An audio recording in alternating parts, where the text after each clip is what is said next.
Heroic tends to be a team that doesn't really put too much stock in the laning phase. You know, they're kind of okay if it doesn't go too well because they're amazing at sort of delaying the game after that.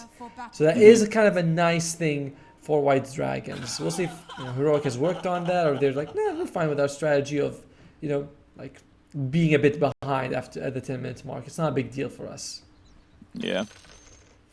Well, we'll just have to see how this game does end up going down. Obviously, the Power Nature's Prophet's already been able to put down a very deep ward, but considering everyone from America is smoked up, it's not going to see this move. Fortunate enough for White Dragons, though, they're all huddling up just, close to their tier 1 tower, so no one's going to fall prey to this gank. I wonder if they might try and head down to the south side and potentially contest for these bottom bounties. That's what I see. Tons of lines being drawn on the map. Which direction are they going? I can't tell. Too many different colors. It's like, go here, then go there, then wrap around. You're like, can we just find... If we find... And then you find someone that all thoughts go out of your head. You're just like, stun, spell, everything on that one person. Decent amount of save, though. The snowball could be a problem if they try to kill someone, right? It's like you go for someone, then the snowball comes out. You're like, that's going to suck. I think both teams kind of know where the other one is. And yeah, unlikely they're going to be really engaging here. For Analog, he's trying to deny his own observer. He's leaving it for now. Obviously, just get the vision for the bounty rune, and then probably just going to deny that one away. So yeah, Heiko, not going to get caught out here. Actually, okay, now it definitely has to be denied. Like 100%, yeah. There's like, right, there's an observer ward there for sure. But, a little bit of vision advantage there, I guess, going forward here for White Dragons. It is still the 2-for-2 split on the bounty, so a very standard start to the game. I like how the teams are sort of all chatting with each other, like, hey, yeah, I'm not sure what they're saying, but I'm sure someone in chat would know exactly what's going on. Yeah. Alright, so bottom lane is going to be the Weaver and the Winter Wyvern going up against the Tusk and the Razor. I gotta say, I think I favor the Tusk and the Razor a little bit more, It does... It's 2-ranged, kind of mobile range as well, so decent damage coming out from them, and you can see FCR is actually taking a decent amount of hits right now. But if either one of them is ever out of position, I think the Tusk and the Razor can get kills. Might need to be like level 3 though, because you feel like you need everything from the Tusk. Oh, here we go. Yeah, speaking of being out of position, K1 getting caught. Blood gonna get struck out for KJ, trying to slow him down, but K1, man, he takes quite a beating for that. Basically on death's door right there. And that was a very nice start there for White Dragons. I mean, that is how you punish level 1 Sakuchi. He used it for a bit of aggression, but 15-second cooldown. Yeah, it's not nice to play around at all.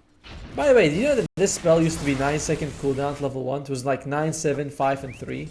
Then Ice Frog was like, nope, it made it longer. Pretty sure that's how it works at some point. But yeah, he nerfed it a little bit. 12 seconds, sorry, 15 seconds at level 1. So Yoshukuchi, you're basically out of the fight. And we can see K1, pretty low stats. Weaver's like one of the lowest stats and stat gain heroes in the game. So very fragile. Oh, they're going for... There you go, goes forward. Okay, yeah, he makes sure he falls back as much as possible. And this time, it's actually KJ is going to get trapped inside. Nothing he could do here. Actually, just hits level 2 for the Cold Embrace. Done. Wow, quick fingers there to skill that up as fast as possible. Definitely keeps himself alive there. Very nice. He definitely pressed Control E on that one. Control E, Alt E, and he's like, I'm good. And he's been doing a decent job of just harassing the two of them. We haven't actually looked at the other lanes just because we know this one's pretty damn action-packed. But if we look at the mid lane, top lane, we're going to get a kill. Yeah, Dalai Lama just tramples down over top of Yor. And then that is why, Primal Beast is considered such a good hero up against the Nature's Prophet, sorry. Sprout does absolutely nothing to protect him. Yeah, ends up being the freest kill ever. I mean, the Morphling at the same time is still able to find CS, so it's not like HFN's really been shut down too badly so far. Yeah, but in general, I feel like this is going to be a very tough lane for Nature's Prophet. Could be also tough for Schofield, both of these guys could suffer. Schofield, he wants to get out of range so he can TP or at least suicide, but yeah. And they decide it's not worth my time here and maybe he's going to try and cut him off, can he? He's trying to. They have exactly the same movement speed, but with the Blood Grenade, that's going to be enough for slow. Sprouts. Oh! He goes the wrong direction, and that's going to be enough to allow Schofield to get out of there. So very nicely done for Schofield to evade death. And that just leaves Dalai Lama to do just 1v1 in the lane. All right, which does get some free creeps. Let's look at the mid lane, because that is where the biggest mismatch seems to be happening right now. As Mr. G is 19-2 to the 13-2. All right, it was a bit of a mismatch like a few seconds ago, but Mr. G is having a very nice time so far in this lane. Yeah, he really is. We'll see if he can actually keep a hold of this advantage, though. That is the big thing. Or whether if not, maybe Heroics might need to, not like a super early rotation from their support, to maybe set up for some sort of potential play here, shut him down and give a bit more space towards Analog. Because, yeah, it's not a tremendous start so far, but it could have been worse. Yeah, the thing is, I don't like. I mean, I remember that the problem with Earthspear is a lot of your damage firstly is magical. Secondly, you can dispel his ultimate. A lot of them buy like Urn or Spirit Vessel as well, which also is dispellable. So it's not amazing. Oh, Mr. Jeans, he is taking the hits, but he's going for power for his first item after the magic wand. So overall, looks like me getting equalized a little bit. Schofield. Yor, though, yeah, he teleports in to snatch away the water rune. And he's actually strong enough to just stand his ground and force the back. Rolling for Mr. Jeans doesn't get the connection, but the kick will force Analog into an awkward spot. But actually, it kind of pushes him in the direction of the bounty rune, which he will go and take. So, you know, he gets at least some refill. Can you imagine? He's like, I'm doing it, guys. I'm herding him away from the river ruin and right to the more important one. So that's a little bit unfortunate, but yeah, he does get his refill. On the other hand, though, he was away from the lane. Oh, bottom. Yeah, KJ forced away with the Stag Link. K1 though kind of stuck here, but the Cold Embrace negates all of the damage. There is Yor now turning up, but KJ gonna get dived underneath his tower. A couple right clicks all they need with the Snowball to get the kill. But K1, he's just gonna roll through. It's a double kill for him. Those are technically like solo as well, so that's a lot of experience going the way of this Weaver. He's actually very happy with that turn of events. You know, he'll happily sacrifice his position 5 for that. If he'd be like, I wish I could do this more often. I wish I could kill you for EXP if possible. But yeah, he's what, 4 3/4? Well, 4 2/3 more like it. But this was also a rotation by Yor. Huge win for them. And not like this for skilling the heal at level 2 has done so much for KJ in this lane. It really has. Oh, nice little read there from K1. Goes left rather than going straight down. Otherwise, he would have caught from that sprout to potentially would have died there. But very nicely played. Oh, Heiko. Got to be careful here. Going to get hit from the old bug. Slowly getting chipped down. Has a snowball up in 2 seconds to try and run away. But actually, there's no creeps to target. But either way, Heroic will actually just let him get away from that one. But a huge amount of damage done. He doesn't have any tangos either to regen. Yeah, they're perfectly fine with the fact that... oh, and they get Eshif and Scree on the other side. They're perfectly fine with the fact that they don't kill him. You know, it's like, you want to kill him, that's good. But if I have you at 100 health and you have to either suicide or walk back to base and then TV back, I still got you out of the map for a minute. Like, I'm still happy with that. And meanwhile, yeah, he tried to go for a steal one towards the rune to secure it. Rolling there from Mr. G's, unfortunately, doesn't make too much difference. Yor, though, will get pushed up to the high ground, but a swashbuckle follows him. And Analog dropping the tip there, trying to put a little bit insult to injury, but maybe it's going to backfire as Analog gets caught from the ice shards there. He's actually doing decent damage over towards the Tusk. Can he get the kill before he dies? With the swashbuckle, he will get it. But the Magnetized refreshes, 20 HP.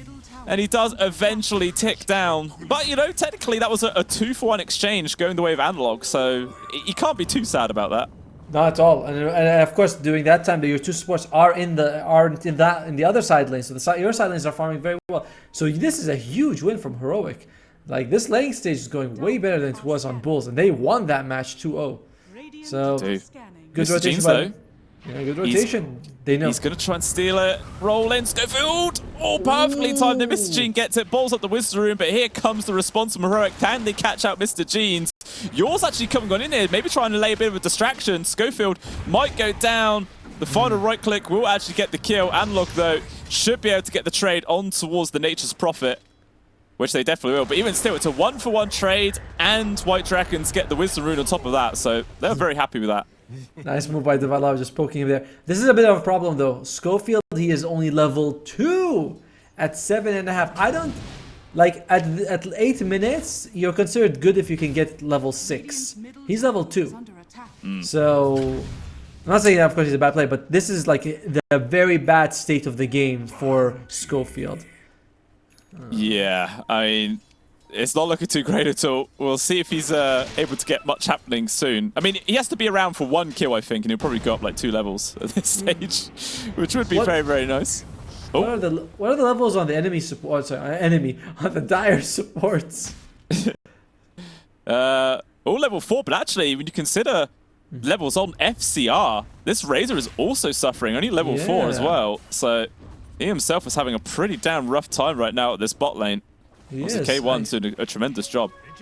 I think it's more honestly, I give the credit more to KJ. He's just using Arctic Burn and just shredding his life. And is he leveling up? Yeah, he's actually putting 2 points in the Arctic Burn, 2 points in the heal, no points in the Splinter Blast. Just wants to get that like lower cooldown. Oh, FCR, he's taking a few hits, but he's gonna be fine overall. Yeah, this spam of Arctic Burn in the bottom lane has done wonders for them. It really has. It's secured K1's lane for sure. And, you know, I was saying at the draft, it felt like White Dragon's off lane needs to pop off and them to get tons of kills. And unfortunately, they just haven't been able to do that. So whether or not my prediction will come true and now their game's going to be extremely hard or not, we'll have to wait and see. Probably not. You know, my predictions aren't, you know, normally that accurate, but we'll have to see. I'm sure someone out there always does, you know, he's like, I believe in Blue Scale. And they're like, yeah, okay. Thanks, Mom. You're always my favorite audience, you know, my #1 fan. I wish my mom would tune in. I swear I tell her, like, Mom, I'm going to this big event. Do you want to come into like a LAN? She's like, no, I'm good. I'm like, thanks, Mom. I feel the love. She's like, will you be a doctor at this event? I'm like, no, I'm not going to be a doctor. She's like, okay, then I don't care. You're healing people's souls, Atomo, with the sweet magic of Dota 2. That's what you're doing, mate. The true doctor. That's what. Yeah, I don't know if Dota 2 is a very healing game, but you know what? You know what's not healing? FCR's net worth, as he is really low right now. But HFN is kind of making up for it. Yeah, trying to recover wherever they can. Right now, Davai Lama's pretty much had a free lane up here as well. Got his face boots online with a Veil of Discord. Going for the Eternal Shroud next, although in the river, Heiko has found Schofield, who has now actually doubled his levels at the very least, but it looks like he's still to get round town. Your teleports up to the high ground, nicely placed, although Schofield's still to be able to survive this one. And now, the charger for Davai Lama, good snowball up to the high ground. There is going to be involvement of the Morphling and Mr. Jeans both. They've already managed to kill the Venge, and poor old KJ doesn't really look there's any way out of this one. Magnetize will refresh, and that's more than enough damage. So it ends up being 2 kills going the way of White Dragons. I wonder if Yor on purpose wanted to be on the cliff, because by being on the cliff, he did give them a snowball target. If he was on the ground, like next to Schofield, that wouldn't have happened. Either way, it's a very heads-up move by White Dragons, and they want to go for more here with Davai Lama. Yeah, he's a very tanky target, though. He's not at all easy to bring down. I think Davai Lama knows that. He's just going to happily sit here, carry on hitting the creeps, do whatever the hell he wants, and yeah, HFN as well as the old Earth Spirit just have to walk away. Leave him to it. Yeah, with 1600 health as well as the bubble, you know, you're not really going to go for this Primal Beast. No, Bubble was so good, man. Absolutely ridiculous item. Like we were talking about it yesterday, how amazing it is as a support to have this 100 damage barrier. Makes you feel good, but at the same time, there's cores that also have it, which again makes it feel rough. And I mean, it's very good. It's but no trusty shovel. Schofield does dodge the roll, dodges the ice shards on Venge, no less. A hero that's not really notorious for her movement, but well done by them. Probably they have a 2-man smoke. They would like to get FCR. That's kind of been their punching bag for White Dragons. It has. Immediately gets gone and pops his ultimate, but unfortunately it only lasts a couple of seconds. He does just drop down. Although White Dragons maybe thinking about trying to make some sort of counterplay here. Gathered up in their triangle area, but no, they're not actually going to pull the trigger. Just going to fall back to their default farming positions and just, you know, try and go whatever items they can. Well, the K1, he's actually got an awkward direction. His time lapse is on cooldown for 50 seconds. Sprout blocks off his retreat, and he is just trapped right now. Silence. He does get another Sakuchi off. Trying to... They have no detection! He just runs the complete opposite way. Huge read from K1. The roll again is going to be there for Mr. Jeans. Can he get a refresh on the Magnetize? I don't think he has any more remnants. K1 just going to keep juking himself out of there, and he's actually been able to do it. What a player, man. So good. You know, all he has to do is he's like, I'm also just going to go the opposite of where they think I'm going to go, and, you know, away from my base, and they do fall, and then they aren't able to catch him. FCR does night out, and I think they killed Yor on the other side of the map, so that's a very good bit of movement from Heroic. And K1, even with all that time, so I mean, yeah, he's wasting the enemy time, but he's also not farming. He's still #1 in terms of net worth. And HFN, he finishes the Vlads. Interesting. I've seen conflicting builds with this. Some people just build the Morbid Mask, and some people are like, nah, I'll just go all the way for the Vlads instead. Which, I mean, it is interesting. Yeah, I mean, it is good to see that there is a bit, you know, flexibility in the builds, because sometimes there are heroes out there where it's like, if you don't build this specific order items, the hero is just awful. Yes. So, yeah, it is nice having that ability to flex it around a bit and not feel so static. Yeah, I mean, that plus the extra damage does speed up your farm significantly. I am very worried for White Dragons because while I do think that HFN is having a great game, Mr. Jesus is gonna fall off on the Earth Spirit. You know, that tends to be what happens with this hero. And FCR Razor is well known as being pretty shit from behind. You know, like this hero just doesn't do much when you don't have the gold. It's true. Yeah, it's going to be extremely hard for himself to be able to recover in this game. It feels like there is quite a lot of pressure on Mr. Jeans to all of a sudden start finding kills across the board here. And, you know, just carry on making spades for HFN. Because this Morphling, he's doing fine in terms of actual net worth. He's only like 100 gold behind first place of K1. Yep. So he is going to be able to hit his timings. It just depends if his team is going to be able to play around him with that. Lots of Royal Jelly, by the way, in this game. 3 Royal Jellies. Okay. I mean, I like this item as well. I miss the old one, though. It'll always be like, oh, Royal Jelly from, you know, what was it, 3 years ago? That was so good. Permanent. Permanent buff. Permanent buff. Oh. It was only like, what? 2 health regen and 1 mana, but so what? It was still good.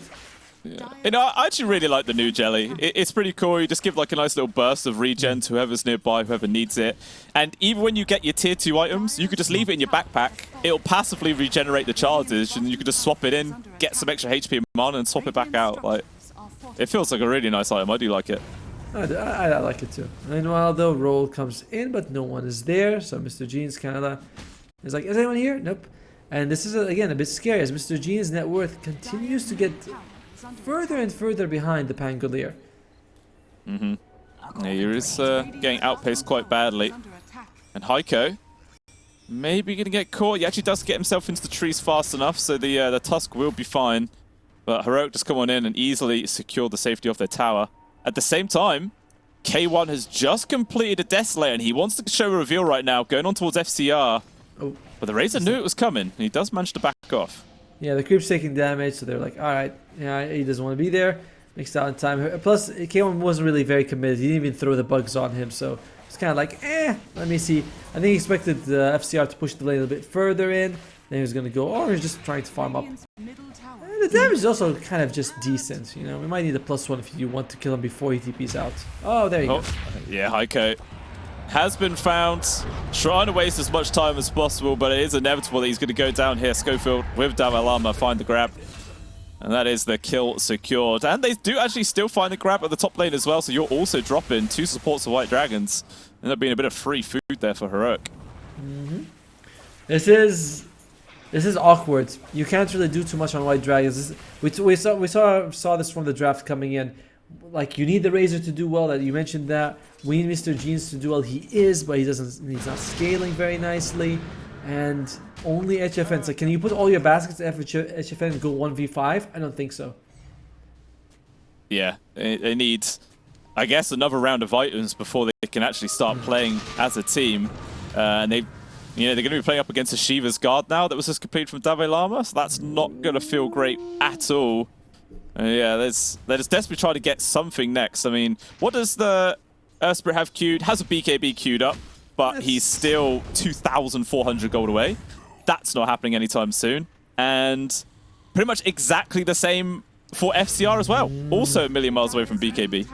And then, by the way, these BKBs not as impactful as they are in most games. You're up against Pulverize. You're up against Winter's Curse. Weaver's mostly physical damage. Like, BKB doesn't, like, bugs don't care and Desu doesn't care. And Venge can also swap you with your BKB. So it's like, it's good. You always want BKB. But there are games where you get a lot more value out of it than others. And this is definitely a low value BKB game. It really is. Poor Yor. Yeah, trying some little cute play. Goes for a TP attempt, but unfortunately, Dalai Lama is there. Like, KJ was like, do I witness curse him? Dalai was like, nah, don't worry. I'm there. I'm in rage. The trade is here. He's like, I got him. By the way, the win percentage, I think something like 85% right now for Heroic, which... oh yeah, well, just exactly 85. Cool. I think I was going to get that. You know, mate. You are Gaben. Yeah, I was like, I know it's above 80. I was like 85. It's because it's not a big lead. It's not insurmountable. White Dragons can come back, but the way the draft is, the way the game is being played, this is really bad situation. Like, this is definitely an 85 that feels like an 85%. It really does. Like, Doesn't seem to be really anything going right here for the side of White Dragons. About to keep it worse is Mr. Jeans. He makes a very aggressive roll to farm the creep wave, but just gets immediately picked apart there from the side of Heroic. That was very greedy indeed. Oh, this is your playmaker. Remember, Mr. Jeans in about 10 minutes, his impact on the game will it will shrink. Let's just go with that. It'll be a lot smaller than it is right now, and he's still dying at this moment. So very tough. Love the Solar Crest on the Vengeful Spirit, even though the enemy team has a lot of a lot of magic damage. It's still very useful. Yeah, I mean, they have so much save and protect on the side of Heroic. It's really scary. You know, the Solar Crest with a swap. There is also a Blink Dagger, I believe, completed here for KJ. So he's always just going to be able to fly on in, drop a Winter's Curse or a Cold Embrace, and save another person. And there's also, obviously, you mentioned it earlier, the time lapse as well for K1. So even if White Dragons had the ability to get kills, it's just not easy. Mr. Jeans, there's lots of damage. Does use the Blade Mail, and that swap, I think Schofield was meant to click on the Earth Spirit, but it doesn't matter. Oh, no, he might have been aiming for the Weaver, so he just can get close to throw out his own stun. You know, I do this a lot, right? It's like you can't reach the enemy, but you can reach your ally, and then your ally is close enough. And you're like, okay, there you go. Oh. They found the grab onto Analog, though. He has Haste Rune trying to wait for the snowball. There's going to Witness Curse. Nicely placed there from KJ to keep their core alive. Primal Beast into the backlines as well. Focusing on towards Mr. Jeans, and he gets pulverized to pieces. Will actually be able to complete the TP somehow with all those heroes around him.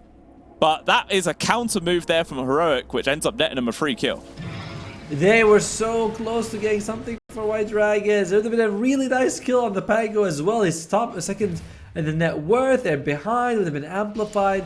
Unfortunately, this Winter Wyvern, I feel like KJ is MVP in this game. It's very kind of quiet performance, but in the lane, maxing Arctic Burn was incredible. That level 2 heal, keeping them alive. And just now, making sure that Snowball doesn't begin for White Dragons. Very impressive play by him. And it's not like he's even got net worth, he's just playing out of his mind good. It really is. He's always been in the right place at the right time in so many different situations. And as a result, yeah, Heroic are just steaming ahead in this game. Free shard as well, handed over there towards Schofield. So now it's at a solid 9-10k gold advantage, 20 minutes into the game. I mean, do they even care about going Roche anytime soon, or can they just keep applying this pressure to White Dragon side of the map? I think you can keep applying pressure. Roshan is nice and all, but you don't have to really go for it. It's sort of out of the way right now to go for Roshan. You have to stop your pressure to get Roshan. It's like, is that worth it? They get the Wisdom Runes, they get the Tormentors. It's best for you to just keep playing on them. So maybe you can take Roshan at the 25-minute mark when it goes on the dire side, because you want to be on the dire side. You don't want to give them any breathing room. That's very true. Just keep the pressure going. Although, Mr. Jeans rolling on towards Dalai Lama, but the Primal Beast gives literally 2 shits, and he just walks himself away, not care in the world, and still going to secure his own Wisdom Rune. So, yeah, easily dodged. And it looks like the call for the rest of Heroic is to actually move themselves into this Roche pit now. Oh, well, they took all the tier 2 towers, so it's like, you said the mid ones, so like, yeah, I might as well get it. You know, that's fine. It's not like it's going to take too much time anyway, especially with the Deso and the Avenge on your team. So, yeah, just go for it. And if you're very ahead, you actually want to get the defensive items to make sure you don't get picked off. Because if you already have the damage you need just from your levels. So this is what the Aegis does help you with that. It's like the best defensive item in the game. Yeah. So now I'm sure probably the call push this final tier 2 mid, and then they can definitely start going high ground with this first Aegis for sure. And it'll be down to White Dragons to see if they can, hold on and push them back as much as possible. Not going to be easy whatsoever. But at the same time, I believe, yeah, there's a fresh BKB now complete for FCR. But like you mentioned earlier, there's a lot of stuff on Heroic which does not care about BKB at all. So we'll see how impactful that's actually going to be. Yeah. By the way, we can go through a bit of the eyes. HFN, he does have the Phylactery available on him, which will be nice, as well as the Manta. So some damage coming out from the Morph. Like, I'm not sure how I feel about Heiko going for the Blink first on the Tusk. It's not that it's bad, like it's good save, but it doesn't give you stats. I feel like you might need that when you're super far behind. Oh, well, looks like they're just pushing bottom lane. Yeah, start hitting the tower. HFN gets scared a little bit, has to walk himself away, but these buildings, man, take a lot of damage. Glyph has already been used as well, so this tower is going down. There's still a Nature's Prophet out on the map. Same can be said with FCR. So it's only 3 people here from White Dragons. Their buildings are just, they're evaporating. Range barracks is gone. Melee barracks is going to be short to follow it unless they start trying to make some plays. And will they? It's like, oh, look at that. Pulverize, and that's going to be a dead Tusk. It just takes you 2 seconds there, and they bring him down. And that's the Melirex. They don't feel like they can fight on Heroic, and I don't blame them. How do you walk into a Pango and a Primal Beast with Witch Wyvern behind them? Yeah, it just feels nigh on impossible right now. I mean, Mr. Jeans trying to come in for a backstab, but unfortunately the move has been read, and immediately he gets gone on from 3 heroes, take it down. The jump in there from the Tusk, trying to go for the snowball. He goes straight into the Rolling Thunder, so he will die. Dalai Lama, get him focused. Good swap to keep him to safety. The dive out there from the Tusk. Also, buyback coming in from Mr. Jeans, going to get the roll connection on towards Schofield, but even still, this Venge just not dying. Eventually, FCR will get the kill, but it's buying more time to K1 to come on in. They got that kill. Winter's Curse as well. Locking down on towards Mr. Jeans. Will actually die to the passive of the Blade Mail there, but who really cares? It's only an Aegis. That's a dieback, and they just call it GG. White Dragons tap out of this disastrous game number 1. It was a disaster. It was bad for, in so many ways, right? You pick this mid that needs to be, that has a very limited lifespan. You know, it's like the shelf life on this Earth Spirit is very narrow.